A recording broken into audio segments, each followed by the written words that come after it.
Hi, boys and girls. We're going to continue with our chapter book, Afternoon on the Amazon. Remember, the Amazon is in South America. That's our continent that we're talking about this week. And I hope we're all remembering to make that movie in our mind of what's happening, because in chapter books, there's not a picture on every page, so you really have to use your imagination and visualize what is happening.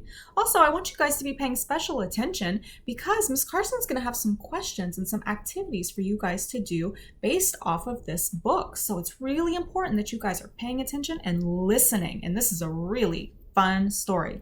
So we are on chapter 4 today. That's where we're going to begin. And chapter 4 is called Millions of Them. I wonder what that means. Jack didn't move. He kept staring down at the forest floor. "What's wrong?" Annie called from above. Jack didn't answer. "You don't see any giant spiders, do you?" Annie said. "Well, no." Jack took a deep breath. "We have to keep going," he thought. "We have to find the special thing for Morgan." "No spiders, nothing scary," Jack called. And he started down the ladder again. Jack and Annie climbed down through the understory. Finally, they stepped onto the forest floor. Only a few rays of light slanted through the gloom. The trees were very, very tall and wide. Vines and moss were hanging everywhere. The ground was covered with dead leaves. "Before we do anything, I'd better check the book," said Jack. He pulled out the rainforest book. He found a picture of the dark world under the treetops. He read, "In the rainforest, many living creatures blend in with their surroundings. This is called camouflage." "Oh man," said Jack. He closed the book and looked around. "There's tons of creatures down here. We just can't see them." "Really?" whispered Annie. She and Jack peered around the quiet forest. Jack felt unseen eyes watching them. "Let's hurry and find the special thing," whispered Annie. "How will we know when we find it?" Jack said. "I think we'll just know," said Annie. She headed off through the gloom. Jack followed. They crept between the huge trees and past hanging vines. Annie stopped. "Wait, what's that?" "What's what?" "Listen, that weird sound." Jack listened. He heard a cracking sound. It sounded like a person walking over leaves. Jack looked around. He didn't see anyone, but the sound got louder. Was it an animal? A giant bug? One that had never been named?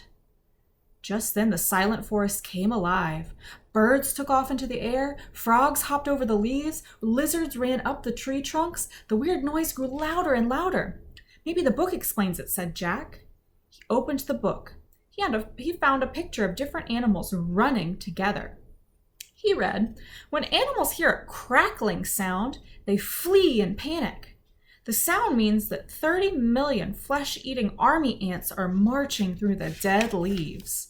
"It's army ants!" cried Jack. "Millions of them!" "Where?" cried Annie. Jack and Annie looked around wildly.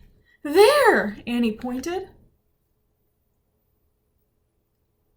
They are. I see some of the bugs they're talking about.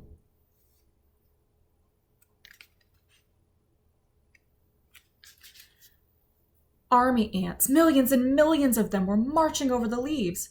"Run to the treehouse!" cried Annie. "Where is it?" said Jack, whirling around. All the trees looked the same. Where was the rope ladder? "Just run!" cried Annie. Jack and Annie took off. They ran over the dead leaves. They ran between the wide tree trunks. They ran past the hanging vines and mosses. They climbed over the thick roots. Jack saw a clearing ahead. It was filled with sunlight. "That way!" he cried. Jack and Annie hurried toward the light. They pushed their way through the bushes. They burst onto the bank of a river. They stared at the slow-moving brown water. "Do you think the ants will come this way?" Annie said, panting. "I don't know," said Jack. "But if we wade a few feet into the river, we're safe. The ants won't go into the water. Come on." "Look," said Annie. She pointed to a big log rocking at the edge of the river. The inside of the log was dug out. "It looks like a canoe," said Jack.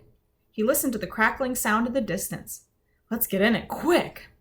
Jack shoved the book into his backpack, then he and Annie carefully climbed into the dug-out log. Annie leaned out of it. She pushed away from the bank with her hands. "Wait," said Jack. "We don't have paddles." "Oops," said Annie. The canoe started moving slowly down the muddy river. Chapter 5. Pretty Fish. Squeak! Annie patted the little mouse in her pocket.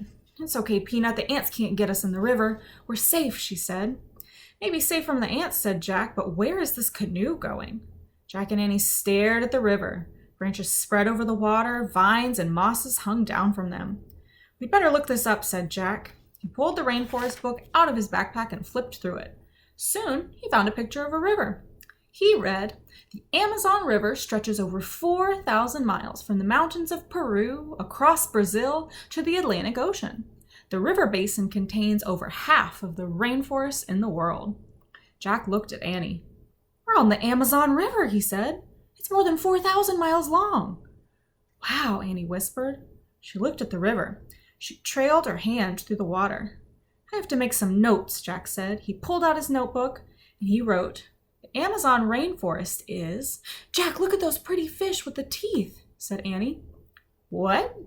Jack glanced up from his writing. Annie was pointing at some blue fish swimming near the boat. The fish had red bellies and razor-sharp teeth. "Watch it," cried Jack. "Those aren't pretty fish. They're piranhas. They'll eat anything, even people." "Yikes," whispered Annie. "We better get back on shore," said Jack, putting the books in his backpack. "How?" said Annie. "We can't go in the water now, and we don't have any paddles." Jack tried to stay calm. "We need a plan," he said. Jack stared at the river. The canoe would soon float under some vines. "I'll grab a vine," said Jack, "and pull us to shore." "Good idea," said Annie. As they glided under the branches, Jack stood up. The canoe rocked. He nearly fell out. "Balance the canoe," said Jack. Annie leaned to one side. Jack reached. He missed. The canoe floated under more branches. Jack reached for another thick vine. He grabbed it. It was cold and scaly. It wiggled and jerked. Uh-oh. That wasn't a vine that he grabbed.